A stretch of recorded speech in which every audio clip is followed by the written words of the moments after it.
younger, my mom always says that I was like pairing like pink pants with like a shirt that has like a flower with like the smallest speck of pink in it, and then going to the city and looking at people and what they're wearing, and then writing for the newspaper at my college, and then now I have my own blog.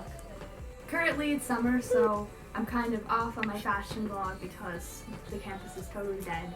But I usually have a campus blog where I take pictures around my campus. It's kind of like Humans of New York, where I have people answer questions and write where they have their things from. It's on Instagram and Facebook.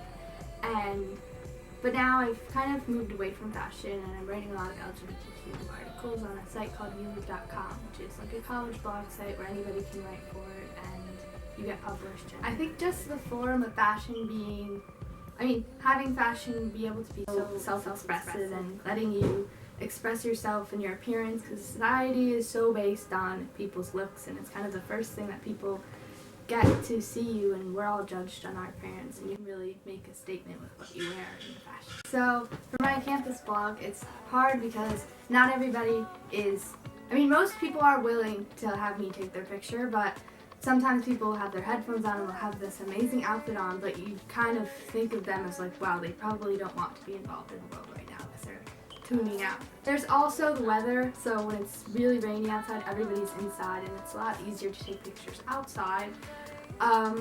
Also, just me and my responsibility, because I'm so dedicated to it, it's become a responsibility to set that hour to step outside the LGBTQ center or studying in the library and say, blog, this is in my planner. From 2 to 3, I will find somebody to take their picture. Okay, so I think that my greatest achievement has been this blog, because it's something that's become so personal to me, and it's really like a lot of other people have tried to do the same thing where they take people's pictures around campus, and a lot of people end up just slipping off and forgetting about it. But I've been the one to like be doing it like every single day and up on it and saying this is, something that I have to do. It's my responsibility. I'm Montclair State Style.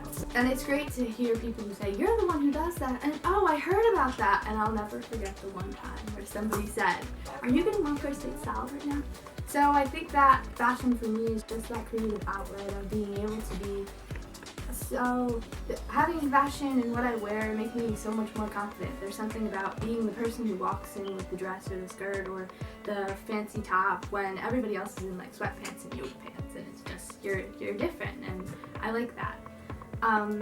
As for innovating fashion in the industry, I'm not really sure, but the first thing that does come to mind is somehow innovating LGBTQ with fashion and how there's so many stereotypes of the community, and just bringing those two together. But obviously I'm not thinking about designing on the journalism major side of writing style articles, and just being more like coming up with creative ideas that are outside the box but still approachable and doable for everybody.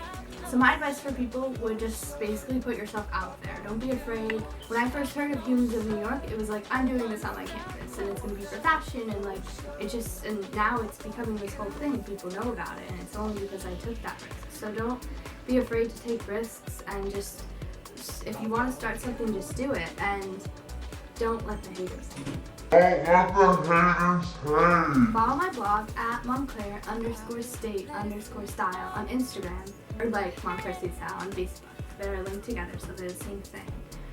Also, check out my uloop.com articles under my name, Jessica Mahmoud, and my newspaper articles that are from Montclair State, Montclarian.org. Being in New York.